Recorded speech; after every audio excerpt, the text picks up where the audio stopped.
Hotel history is created for adult audiences. Content may not be suitable for all listeners. Discretion is advised. You're listening to Hotel History. We take you with us through the sordid history and scandals of some of the world's most famous and infamous hotels. I'm Dieta. And I'm Yael. Let's get started. So today we're going to talk about the Royal Hawaiian Hotel in Waikiki, Hawaii. So Waikiki, of course, is in Honolulu, Hawaii, on the island of Oahu. And the Royal Hawaiian Hotel is a beachfront luxury hotel. One of the first hotels established in Waikiki, the Royal Hawaiian is considered one of the most luxurious and famous hotels in Hawaiian tourism. Its Spanish Moorish architectural style paired with a rosy pink stucco facade have earned it the nickname the Pink Palace of the Pacific. Long before Waikiki was developed as a tourist destination, it was a favorite residence and recreational center for Hawaiian kings and chiefs due to its white sandy beaches, temperate waters, and shady coconut groves.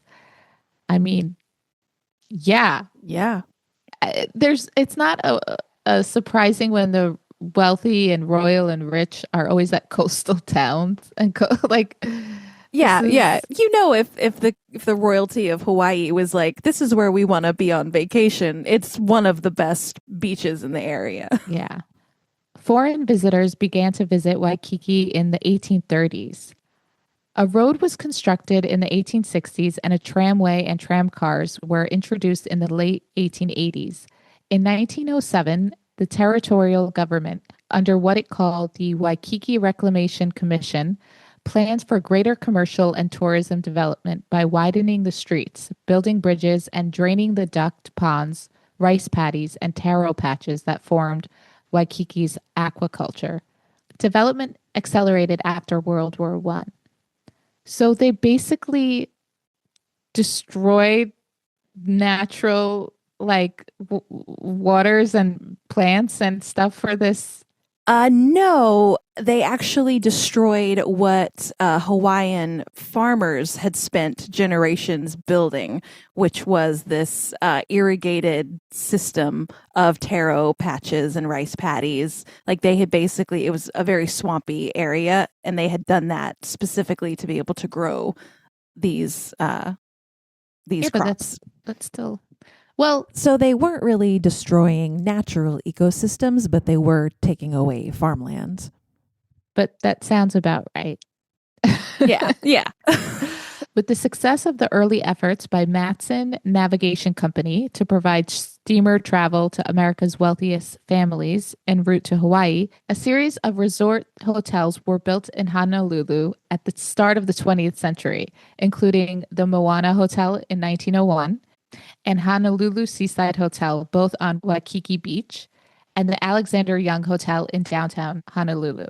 In 1925, with tourism to Hawaii growing rapidly, the Matson Line partnered with Castle & Cooke, one of the big five companies in territorial Hawaii. They formulated a grand scheme to make the islands a luxury destination.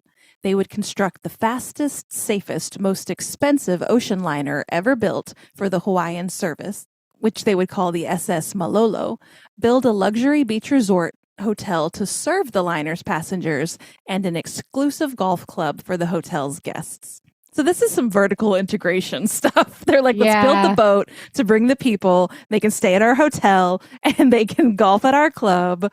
They can dine in our restaurants. A 15-acre parcel of land on Waikiki Beach was chosen, a site formerly used by Hawaiian royalty. King Kamehameha I had used the area after he conquered Oahu. Queen Ka'ahumanu had her summer palace in the coconut grove. The purchase was not popular with the native Hawaiians, but the company was given a 50-year lease from the Princess Bernice Puahi Bishop Estate, a royal who owned most of the real estate in the area. 400 acres on nearby Wa'alae Beach was leased for the golf course. Because Matson and Castle & Cooke had never operated hotels, they bought the Territorial Hotel Company to run the new hotel and then demolished the company's Honolulu Seaside Hotel. On its site, they contracted the acclaimed New York firm of Warren and Wetmore to design the Royal Hawaiian Hotel. The firm had famously built several New York hotels, including the Ritz-Carlton. Ooh, so you know it's going to be nice. The sprawling pink stucco complex built at a cost of over $4 million in 1927. Yeah, that's 1927 prices, Yeah, $4 million. Whoa. yeah. So wait, so 4 million in 1927, we don't even know what that is now. I haven't. I can Google it. Yeah, we could go. $4 million in 1927 had the same buying power as roughly $74.5 million today. So a lot of money. It was surrounded by 15 acres of a landscaped park-like garden with walking paths, 40 varieties of trees and shrubs, and the tall coconut trees of the ancient Helumoa Grove, where the Queen's house formerly stood. In fact, 3 men were hired full-time just to trim the 800 palm trees on the hotel grounds to keep coconuts from falling on guests. That's where all the comics come from. Yeah. I'm so glad that they really took that seriously because I just feel like, liability then was not what it is now. Yeah, but that's really dangerous if a heavy coconut falls on your head. Oh, yeah, it could That's absolutely kill you. Building began in October 1925 and took almost 18 months after setbacks. When the hotel was close to finished, the structure started to sink into the swampy areas that the architect had been warned about. Seems like you need a new architect. The architect had picked a particularly swampy parcel to anchor a corner of the hotel. So they had to bring in a retired Navy engineer to save it. The first architect had left pockets in the upright foundation columns to jack up if the hotel started to settle, but that didn't correct the problem. So the engineer recommended that bridge-type girders be put underneath and jacks used between the girders and the sinking columns, and large concrete blocks were also inserted into the columns. Did we learn nothing from Washington, D.C.? When you build in swampland, you have to take it seriously. Yeah. Oh my God. You know what? You live and you learn, and then you get a new engineer. Yep. That's as mentioned, the building's architecture is in the Spanish Moorish style, which was not typical for the Pacific Islands. Believe it or not. Yeah. But it was the 1920s, so the Spanish style was in on the mainland, partly because of the influence of Rudolph Valentino movies, the Hollywood leading the way. The hotel's cupolas are influenced by the California mission style. Also, in 1920 style, the theater ballroom was decorated with images of barges floating down the Nile. The H-shaped layout featured 400 rooms, each with a bath and a balcony and a view of either the ocean or the mountains. The rooms cost $14 a night, the most expensive in Honolulu. The largest hotel prior to the Royal was the Moana, which charged $8 per night. The cheapest hotels in Honolulu only charged $1.50 per night. The typical stay in Hawaii back then was 4 to 6 weeks. Ugh, what a life. Visitors, well, think about how long it took to get to Hawaii. Visitors either rented a car for $50 a week or $125 with a driver, or they brought their own car over at a cost of $60 per ton. That's really expensive for that time. Like, yes, okay, if you got a $50 a week rental, that's amazing. But yeah, I mean, automobiles were brand new thingamajigs back in the 1920s. And the roads were new. Yeah, if there were roads at all. Imagine, I can't. Yeah. The ones that were made just for the hotel.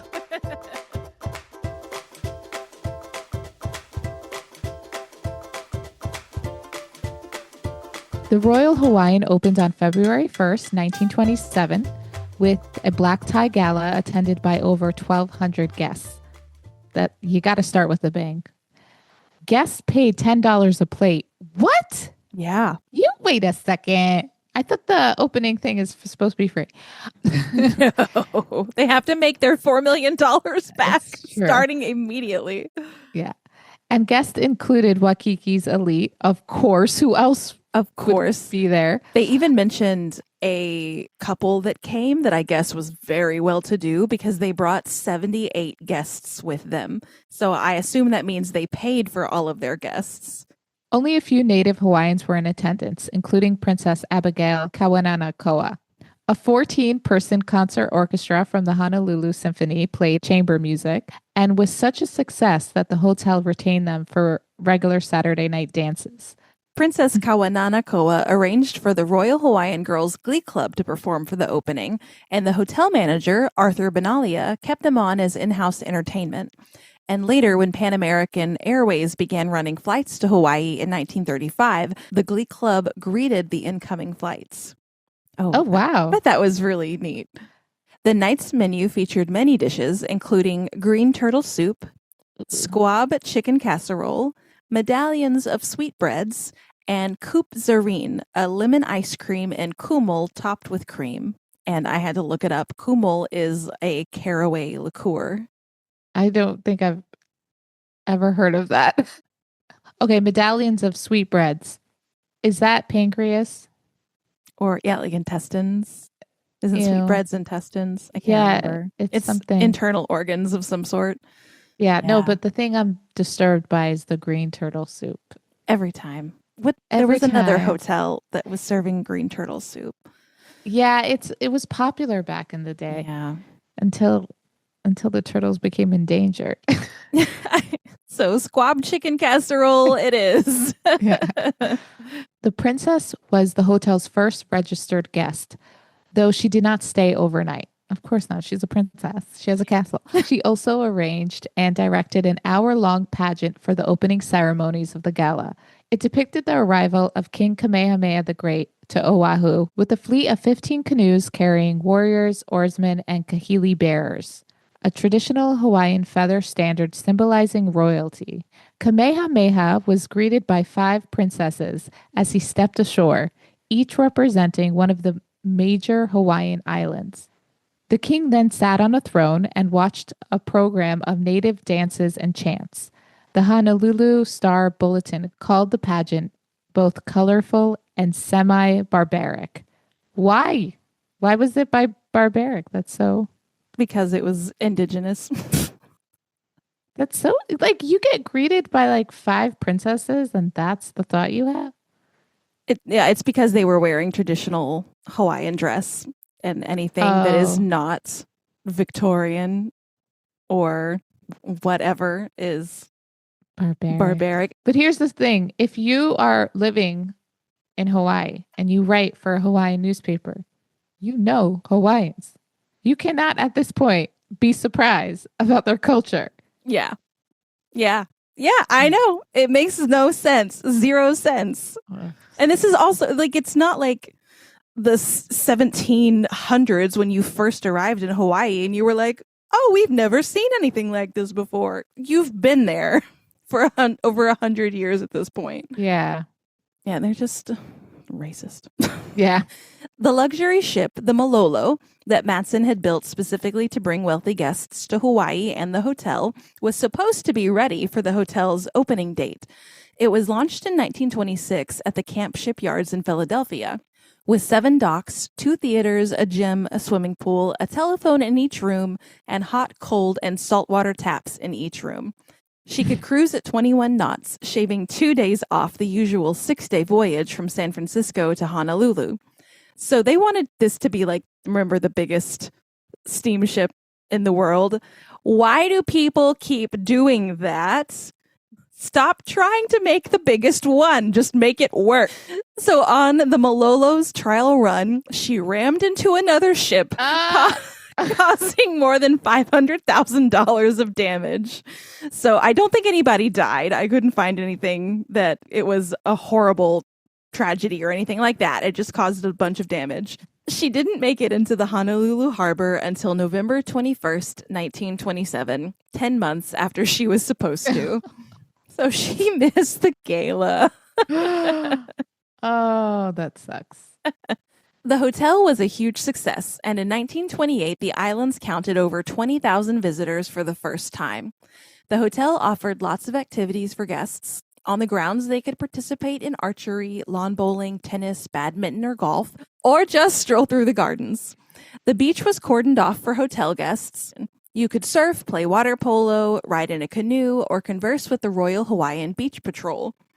So, judging from the photos, I think the beach patrol was like the lifeguards of the day, and they were all just like young, hunky guys in tank tops and shorts Oh, strolling along the beach. I see. I see what they did there. It was Yeah. like the Italian waiters at Bournemouth. Exactly. Yeah. They're like, oh, did you know you can also talk to the lifeguards? They're very Exactly. handsome. Very. They're lifeguards now, but they might be doctors later. Yeah, yeah. You never know. The hotel could arrange other activities in town, like a visit to a pineapple cannery, deep sea fishing, a sightseeing trip around Oahu in a car, and ukulele and hula lessons. Sounds so fun. It really does. Even the pineapple cannery. I'm like, yeah, Yeah. sure, I'll go see some pineapple being canned. Regularly scheduled events included Hawaiian serenaders and the Royal Hawaiian Girls Glee Club. Man, they were popular in the dining room. Palm tree climbing demonstrations, concerts by the Royal Hawaiian Band, and dancing in the ballroom.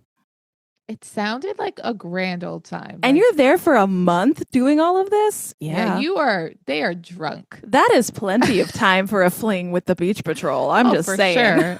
It's a half a summer. Yeah. It's a good time. We're getting to now the end of the 20s. So you Yeah. know what's coming up. These poor hotels that started Yeah. in the late 20s, no idea what's They have coming. no idea. The Great Depression struck in 1929, cratering tourism as it does. In 1933, the Territorial Hotel Company was dissolved, with Matson assuming control of their hotels through its Hawaiian Properties division, and Castle and Cook writing off their investments. So they have to, Do a little yeah, financial yeah, wrangling to exactly. keep control. Steamer ships still brought over wealthy tourists, but the numbers were down until later in the decade. In 1936, Pan Am began weekly clipper flights from California to Manila with a stop in Honolulu. This was an alternative to the 4.5 day trip by ship. Oh my God. Imagine doing anything by ship. That sounds horrible. But it was expensive, and the planes could only carry a few dozen passengers at a time, and it was terrifying. Yeah. Yeah. I don't want to be in a 1930s plane ever. No. With their like wicker chair nailed to the floor. No, thank you. And the windows open. Not to mention the flight from the West Coast to Hawaii took 18 hours. Oh, plus you're flying at 10,000 feet. How loud it is, and you don't have a pressurized cabin. Oh, Okay, I'll take the ship. ship for sure. Yeah. The Depression didn't stop the hotel from becoming a favorite spot for Hollywood. Of course not. Nothing can bring Hollywood No. down. Carol Lombard and William Powell spent their honeymoon at the Royal in July 1931, and so did Mary Pickford and her husband, musician Buddy Rogers, in 1937. I mean, yeah, they're rich and famous. They can, Yeah. of course, still go to all the nice places. Bing Crosby stayed there in the summer of 1935 to rest and gain inspiration for his next film, Waikiki Wedding. Other visitors of the time included child actor Peter Lawford, Groucho Marx and his wife Ruth, Vicky Baum, author of popular German novel Grand Hotel that the 1930s movie was based on, and, of course, Clark Gable. America's most famous child star, Shirley Temple, also came to spend an 18-day vacation there in 1935. During her stay, she and her parents ate in the hotel's Persian room, where the bartender served her a special drink, ginger ale with a splash of grenadine and a maraschino cherry. In Temple Black's memoir, she recalls it also having orange juice in it.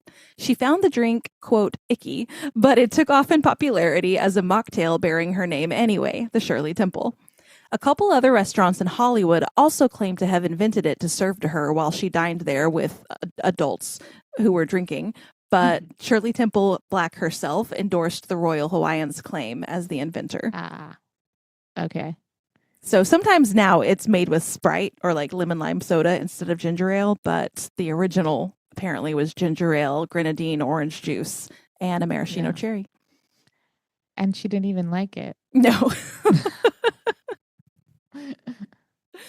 Non-Hollywood elites who favored the hotel included Franklin Roosevelt, for whom it was dubbed the Western White House, the Rockefellers, Henry Ford, industrialist Henry J. Kaiser, the Shah of Iran, and many other monarchs and politicians. Yeah, so all really all the rich, famous. Yeah, And, people who could still afford to.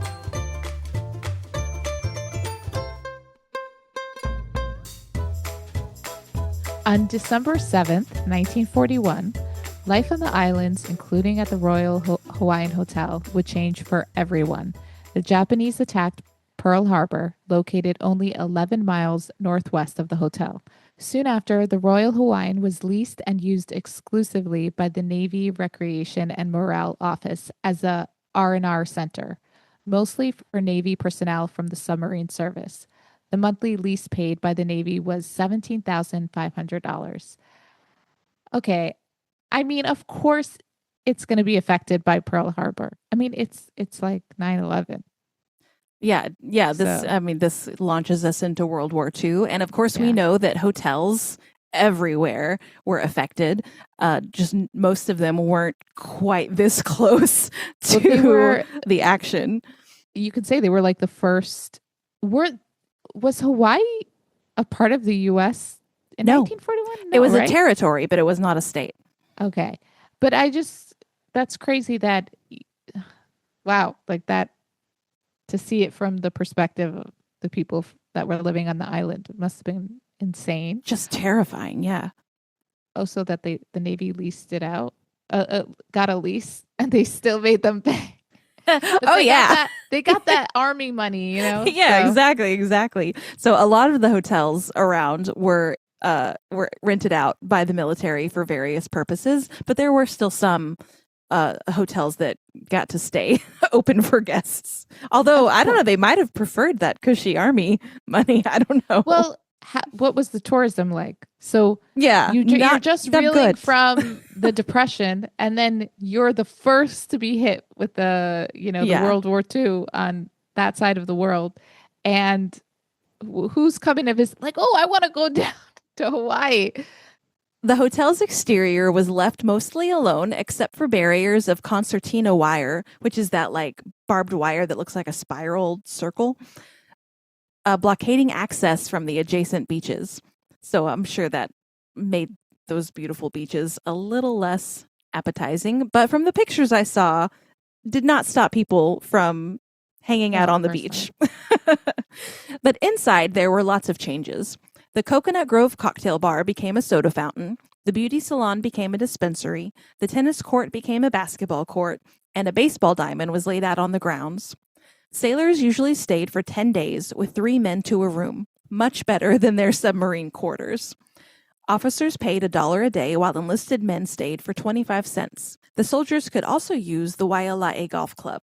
The hotel's interiors were only slightly damaged from the sometimes rowdy men, with occasional cigarette burns and knife marks in the floors and doors. Oh my God. Like, guys, I know it only costs 25 cents a day, but take care. Have some respect.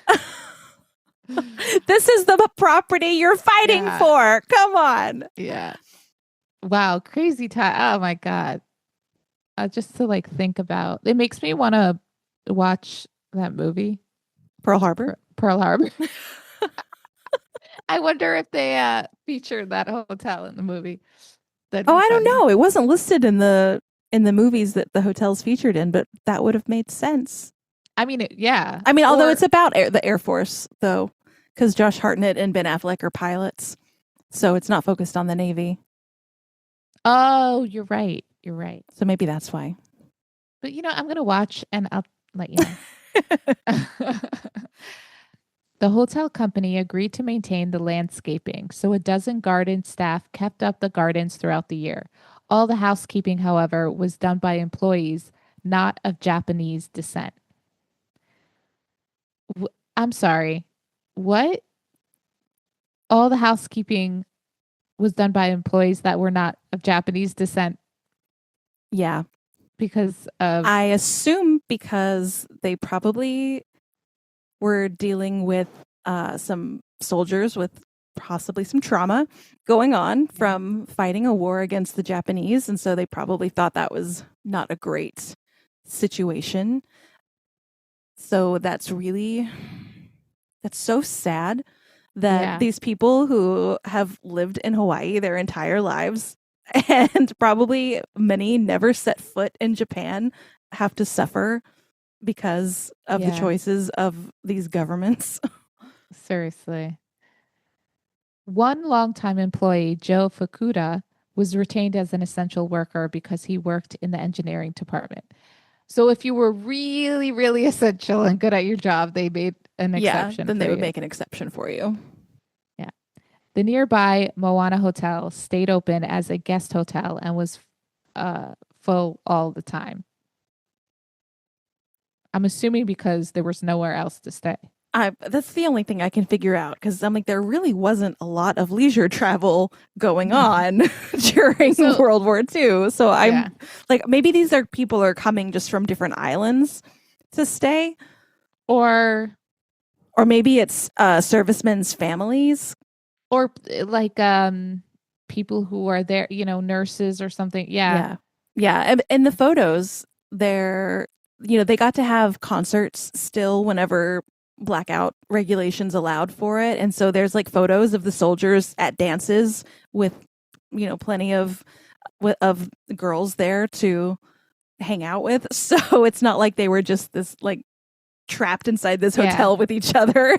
They were getting at least to experience a little bit of life for those 10 days. Yeah. Yeah, there were definitely people coming to help the soldiers. That was Yeah. always the thing. In the early part of the war, there was a blackout from 6 p.m. to 6 a.m., but this was eased gradually, and by December 1943, the Ocean View rooms had blackout restrictions lifted, and all blackout regulations were lifted in July 1944. So they literally blacked out the curtains or the windows? Mm-hmm. Right. They did that to other hotels too. Yeah.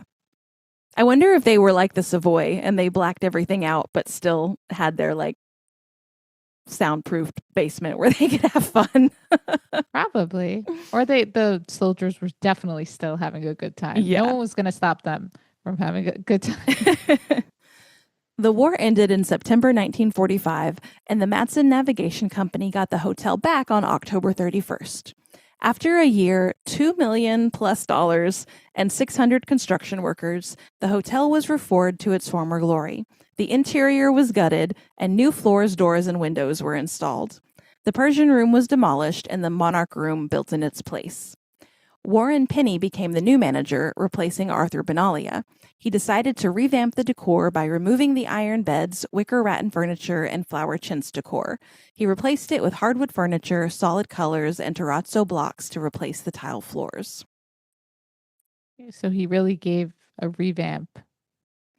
But Yeah. I kind of like the old stuff. It I sounds did more too. vacation-y. It did. It felt way more beachy. Like this Yeah. sounds very like stolid and old world. Well, they got rid of the Persian room and they put the Monarch room. That's a solid point there. Yeah. They knew what they were doing. Yeah. The old wine cellar in the basement had been closed at the beginning of the war.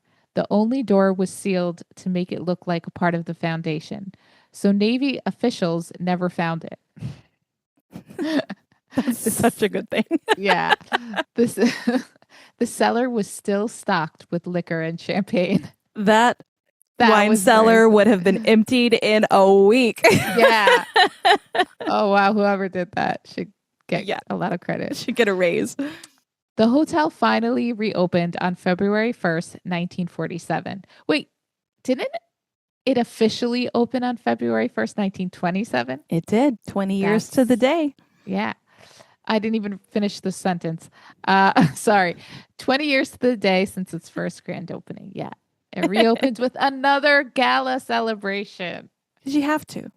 I think there was something when World War II ended, there was something in the air. Like everyone was celebrating, Yeah. So if you had an opportunity to celebrate that,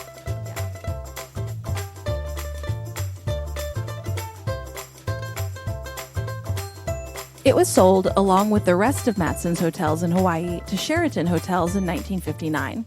The hotels were costly to operate, and Matson saw itself as a shipping company and needed an influx of cash. This was a huge misstep, as the growth of Hawaii's tourism industry would transform these Waikiki hotels into money-making machines. But the company couldn't have seen that coming, as over the past 14 years, Hawaii's tourism economy had grown at a steady but slow pace. But a combination of factors led to its sudden boom. The Hawaii Visitors Bureau began spending millions on advertising the islands over the next decade.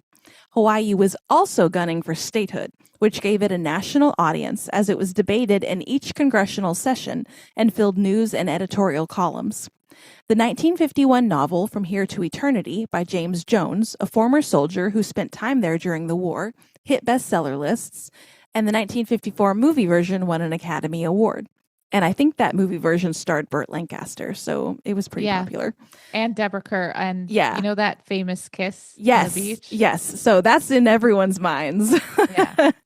In January 1954, Marilyn Monroe and Joe DiMaggio arrived in Honolulu on a stopover on their honeymoon. They were greeted by enormous crowds, and police escorted them to the Royal Hawaiian. Then in 1961, the islands got another boost from Elvis Presley when he starred in Blue Hawaii. All these things put Hawaii into the minds of the public, but the clincher was regular passenger jet service from the mainland. Before World War II, the steamers brought the bulk of visitors, but the 4 to 6 day sail from Los Angeles or San Francisco, along with the train or airplane fare to get to the West Coast.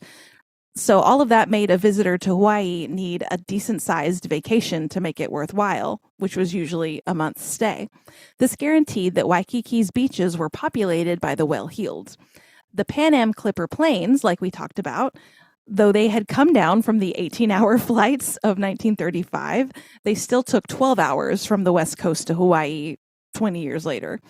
But in September of 1959, Pan Am introduced the Boeing 707 service to Hawaii.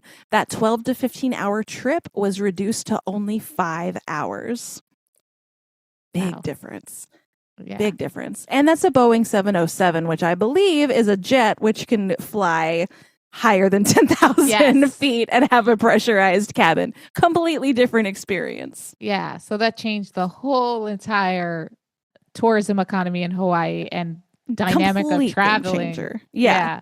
President Eisenhower signed the Hawaii statehood bill into law on August 14th, 1959, making Hawaii an official part of U.S. soil. This shifted its image slightly in the tourism market, making it feel both exotic and familiar and safe. All these facets combined to help make Hawaii the tourism staple we know today.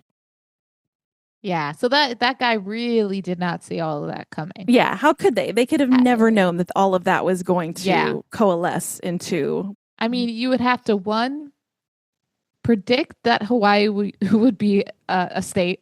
Mm-hmm.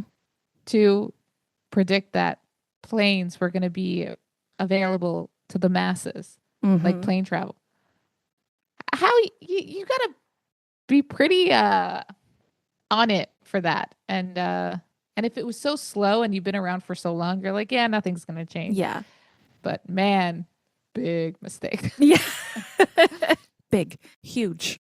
The hotel continued to be glamorized into the 60s with guests like Frank Sinatra, Lyndon B. Johnson, and the Beatles. It was also the filming location for the 1962 movie Gidget Goes Hawaiian. Also, the 1960s, I feel like was peak. Yeah. All of that. Oh, that was, Beach Boys, Hawaii, surfing. Yeah. The hotel was a backdrop to the story, and its Mai Tai bar featured heavily in the movie. The second you get the movies involved, good luck getting rid of that. In 1969, the Royal Hawaiian expanded with the construction of the Royal Beach Tower. Their website says it adds a modern oceanfront experience to its historic charm.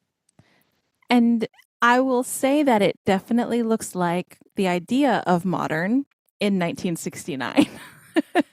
So it has not updated. It has been updated, but I still think its overall vibe feels very, like late 60s, early 70s. But and it's just really funny to me because it's this like tower right next to this palace, basically this pink palace, and then the tower. They like tried to tie it in by making the balconies pink.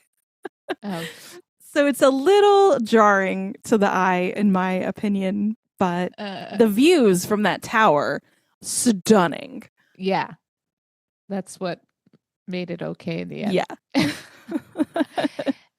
In 1970, folk musician Joni Mitchell was staying in Hawaii when she was inspired to write Big Yellow Taxi.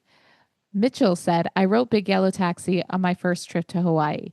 I took a taxi to the hotel, and when I woke up on the next morning, I threw back the curtains and saw these beautiful green mountains in the distance. Then I looked down, and there was a parking lot as far as the eye could see, and it broke my heart. Display on Paradise. That's when I sat down and wrote the song. Oh my God. The song lyrics include a reference to the Royal Hawaiian. They paved paradise and put up a parking lot with a pink hotel, a boutique, and a swinging hotspot. Also included in Big Yellow Taxi are the lyrics, they took all the trees, put them in Tree Museum, and they charged the people $1.50 just to see them. These lyrics refer to the Foster Botanical Garden in Honolulu, which preserves hundreds of endangered local and other exotic plants. I had no idea. Me either. I heard the song 1,000 times. I always thought she was talking about someone who died. What? I don't, and in my imagination, when she said paradise, I thought of heaven. Oh, okay. And that like commentary on like our society and culture and how it kind of consumerism and business and blah blah blah, and that even in heaven they would start charging you for, they would destroy the nice things and charge. Okay. Like, that's where my brain went. I could absolutely see that. Yeah. You got part of the way there and then took it in a different artistic direction. I just had no idea she was talking. But I mean, yeah, it's sad, but also, where are the people going to park? For real. Because here's the thing. Okay, can I make a twist on this? I like Joni Mitchell, okay? I'm not dissing her. But you're in paradise and you look down and there's a parking lot and that makes you sad. But that parking lot and those roads and everything made it more accessible to the average person. When before you had to be fucking rich and royal and a celebrity. So she would have loved it if she would have had access to the paradise and no one else would have. Right. So is it really that sad?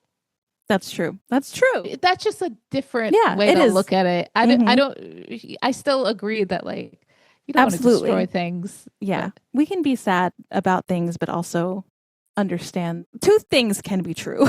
Two things can be true, yeah. In September 1974, Japanese businessmen brothers Kenji Osano and Masakuni Osano purchased the Royal Hawaiian Hotel from ITT Sheraton.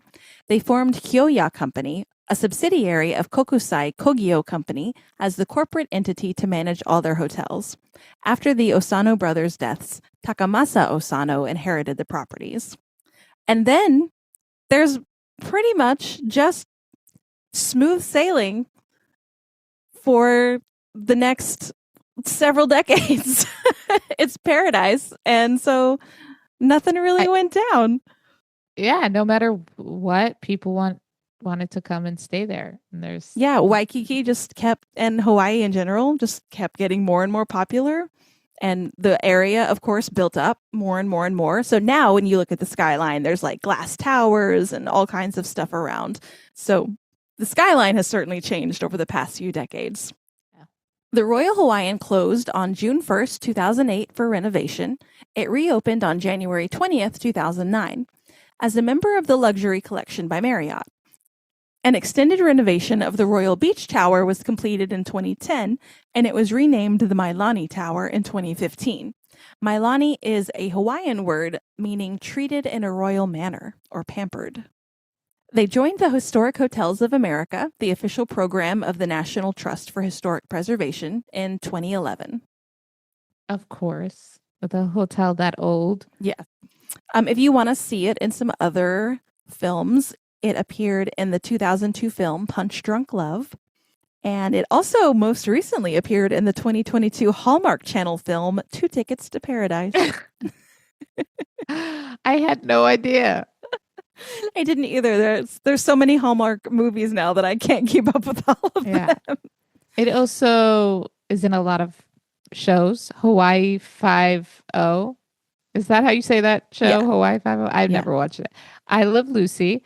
I remember those episodes. Yes. Charlie's Angels, Murder, She Wrote, and Mad Men. And I remember Mad Men too. That was a Yeah. big one.